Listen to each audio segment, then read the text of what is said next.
Alright guys, so it has been a little bit since I've updated you on the Mustang. I've been trying to work on Nick's car and then work on mine in between.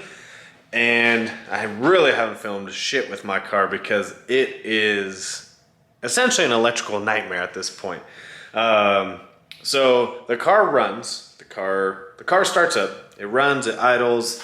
I even got it on the two-step a few times to just kind of look at some logs, trying to seat the rings a little bit. But the issue I'm having, enter a clip here, you can see when I hold the starter button down, because it still has a push button start, street car, you know what I'm saying? When I hold the push button start down, the starter engages for like 1 or 2 intervals and then just immediately stops and disengages. And it just does that over and over and over again, and then it eventually starts. So there's definitely like an electrical short, or I'm guessing a ground, or something is not connected that needs to be connected and it's not getting the signal, and so it can't tell the starter to fully engage. That's kind of my thinking, and the car is throwing a couple codes that we think is actually messing with that. It's throwing a P0626 code and a POA5B. If you look those codes up, they're generator sensor current codes, and so essentially I've just been trying to track those down.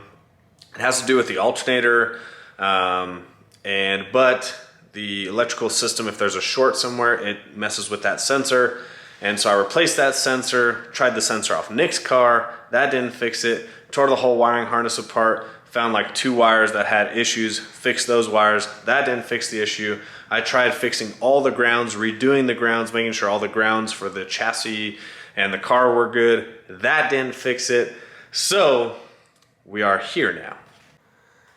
All right, so like I said, tried rewiring a bunch of stuff, didn't work out, tried so many different things, finally said screw it, got literally a brand new OEM engine harness, factory. So if this works, I'll obviously have to undo some of this loom so I can tie in my watt box and all that good stuff, but literally brand new OEM from the factory, which honestly works out because if you guys remember FL2K, this connector for the PCM from the main engine harness was actually broken, so it wasn't getting a good connection, and that's what happened to my car in FL2K in testing. And so I kind of needed this new harness anyways.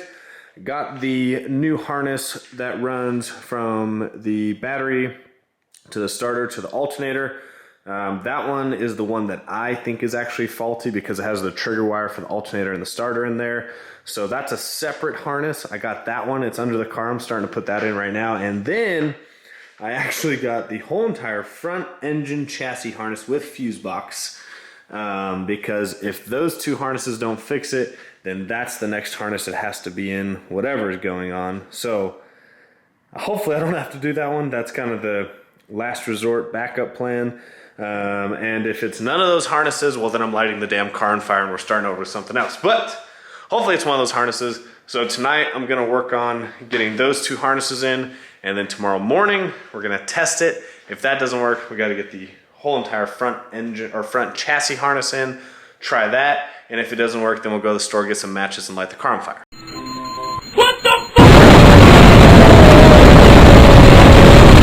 Alright, back trying to figure out this wiring extravaganza. If you guys think the alternator or the starter is bad, they're not, or the battery. Those have all been checked, by the way. Forgot to say that last night. So I'm literally just gonna lay the harness on there, just plug it all in so you can see if that fixes our issue. The only thing is, the code that it's throwing is your generator sensor current code, which is that one down there.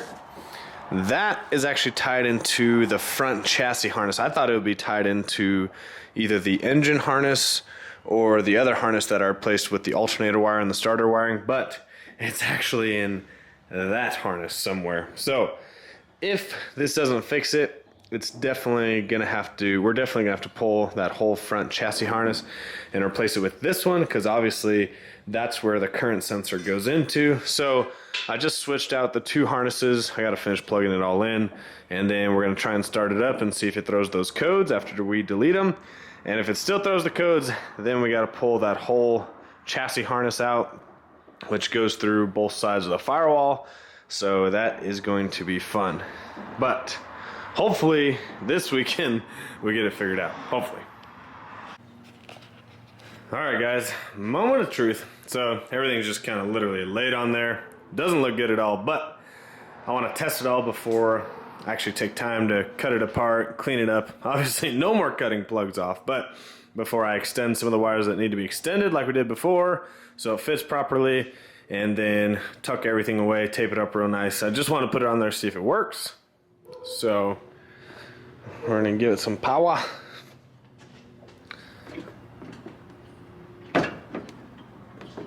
This thing always falls out. No big deal.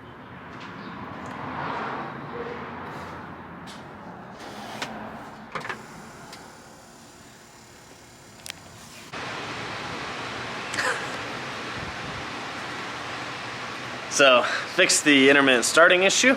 So I think that was just one of the starter cables was probably bad, or the connection was bad, but that is fixed. However, still getting the P0 or PO626 and the PO85B code. I think that's what it is. So, yeah. On to change out the front chassis harness. Let me show you how big this thing is. So, oh boy. This whole monstrosity. And like I said, I knew it has to be this wire right here. Generator current sensor. This is the one that goes to the sensor on the positive side. Because now the one on the ground side is brand new because that's the harness that I replaced. So I'm guessing somewhere where this ties in, it had to be, or it has to be messed up or something, but yeah, this is gonna be a ton of fun to change out. But don't forget, if this doesn't fix it, we're lighting it on fire. So there's that.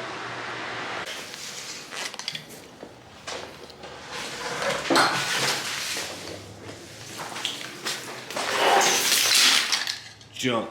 Straight junk. Okay, that was a ton of fun. So, don't judge. Obviously, just got the harness hanging out, because if it works, then I'll start putting it all back together, loom it real nice, and try and tuck everything. I'm not cutting any plugs off this time, so I'm going to have a lot of extra plugs that I had cut off before because we weren't using them. I just don't know what affects what. However, I did already find something in that harness. Once I was able to get it out, you could see I started stripping it back and then cut right in the middle, because when it was in the car, it was really hard to cut that loom back. So I only cut it back a little bit, and I was like, man, we didn't really touch this whole middle part, so I doubt something's wrong in there. So if this is fixed by putting the new harness in there, I'll show you what I found there. If not, that wasn't it. I don't want to talk about it. So this is the new harness. Let me backtrack here. We've got a new entire front chassis harness with a fuse box, new starter alternator battery harness, and then new engine harness. Literally every harness you can replace besides the actual harness on the inside of the car for the body, which has nothing to do with any of this. But the things that do suck, is I already had extended the headlights, did them real nice, extended them, put them in this nice loom. So I'm gonna have to redo that. I'm gonna have to redo the MAF sensor. I had it all extended nice and loomed up. And a few other things I had nice and loomed up. And then really the biggest pain in the ass was Chase and I took a lot of time to cut all this back and clean it up. But if it works, then what we'll do is just replace all this tape with some nice loom and just try and tuck everything as best as we can, zip tie it up out of the way, because unfortunately, this means we have to keep all the stuff that's on here. Anyways, the cool thing about this, folks, is remember, if this doesn't work, we're lighting the car on fire. So comment down below if you want it to work or if you'd rather see me light it on fire, because it's going to go one of two ways.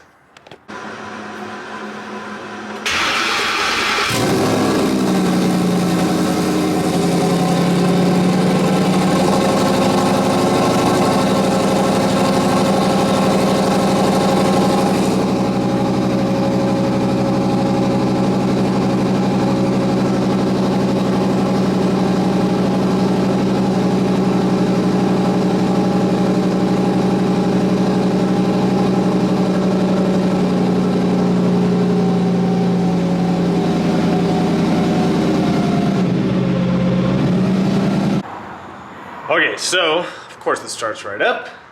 Doesn't mean the issue's fixed necessarily. That code will usually pop up the second time because, like I said, when I replaced the starter, alternator, and power cables, I actually fixed my starting problem where it was intermittently starting. The starter would not stay engaged. So let's try this hunk of shit again.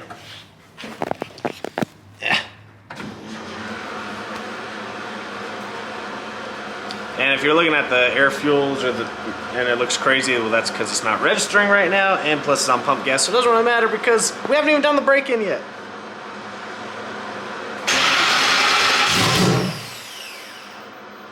Almost.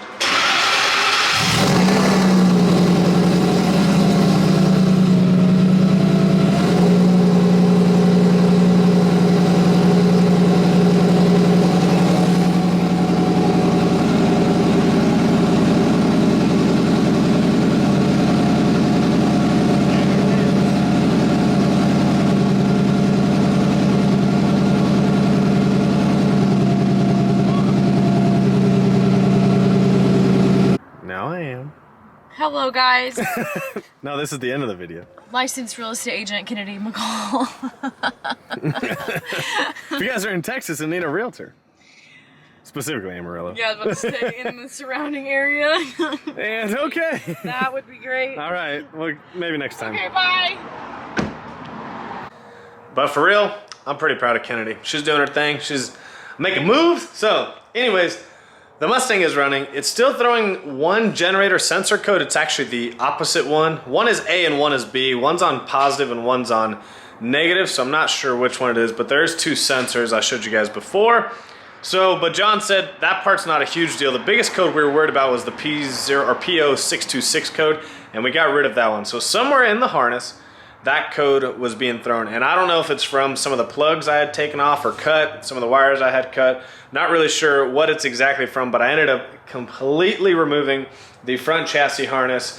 And you can see there's part of it over there. Engine harness, all that's out. Yes, still got the manifold, don't worry. That's going on soon. I wanted to get the car working before I started messing with that. And so now, essentially, the car's can run, it can idle, it's still on pump gas. We got to get that crap out of there and get this thing tuned on E85, get this thing broken in and ready to go. But this has been a long freaking process, but we finally got it running. It's good to go. So now I get the joy of trying to hide and tuck all the wires again, which is such a pain in the ass because there's a lot of things I'm not using anymore, but we need to keep them there to keep the PCM happy. So I've got to essentially go back through, hide all that stuff, extend the headlight harness again, extend the MAF sensor, extend a few other wires just like I did before. Unfortunately, I gotta do it again. It's kind of a pain, but it's okay. We'll get it done. But yeah, so now what does suck is my favorite race, Streetcar Takeovers, this weekend in OKC, and I'm gonna miss that, unfortunately. I was really pumped to go to that one. And when we started putting the car back together, I was like, all right, I'm gonna pick a race that's kind of far out because of course we'll make it. It's in May, and we're not gonna make it, unfortunately. So hopefully you guys can make it out there though. Go support my buddy Chase and Justin. They got a super cool event, Streetcar Takeover. If you guys haven't been to one, it's so much fun. If you have been to one, you know exactly what I'm talking about. But the car's running, which is good. We got to put some wires back, and then my phone's blowing up again, like always. And then we got to get it back to Joe's because we got to make the whole front assembly still. We've got a front bar. It's going to come off here. It's going to have a flange there, flange over there, and this whole front radiator support is going to be removable. That way, if we need to work on the car, we can remove that support. That support is also going to support the bumper, which is also going to support the hood. So there's a decent amount of fab work just making that and then making the brackets for the bumper. But I wanted to get the car over here, get the car running before I took it back to Joe's. So hopefully this week I'll get the wiring done. I'm pretty much done with Nick's car, as you guys will see in the next video, until things start moving forward on that. But I'm pretty much done with his car for the meantime, so I can kind of focus on mine. I have another car coming over this weekend I'm gonna do some work on, but you guys won't see that video for a while, and I'll explain that later. But it's ready to go. Just got to clean up some wires, extend some wires. I got to drop the drive shaft, pull the pumpkin out, replace the gasket back there, put that back in, put the drive shaft back in. I got some cleaning up to do on the inside still. You can see like a huge power wire going across because I was testing some stuff earlier. So I got to clean the wires back up in there, get the carpet back in, get the seats back in, and then we can take it to Joe's. We can make the front radiator support. We get the intake manifold on, and we can figure out how we're going to have to adjust this top charge pipe if we're going to have to extend it. We'll probably definitely have to extend it depending on how far the throttle body comes out, but definitely obviously this curve is not going to work because the throttle body comes straight out on that guy. So that's all stuff we're not going to know till we get to Mr. Streetcar Joe's house. He's going to be so happy that we get to mess with that again. But the biggest thing is the car is running. It can start, idle. My goal is to get it all back together and drive it this weekend, drive it around town, break the rings in real good, then pull all the pump gas out, put it on E85, and put everything completely back together, fix any leaks that are there, get it 100%, and then take it over to Streetcar Joe's house, finish up the fab work, and then we can finally go testing. So I know it's been a while. Thank you guys so much for sticking around, those of you that have, but it's been a long damn process, and this is just part of it when you're building a car and you're going this in depth like we've done and delete a bunch of factory stuff that doesn't want to be deleted. I know a lot of people want me to go Holley or Fuel Tech or any of those, and we will eventually, but I still want to see how fast we can go on the stock PCM and Lund Racing for the win, you know what I'm saying? So, hope you guys enjoyed the video. I'll see you guys on the next one.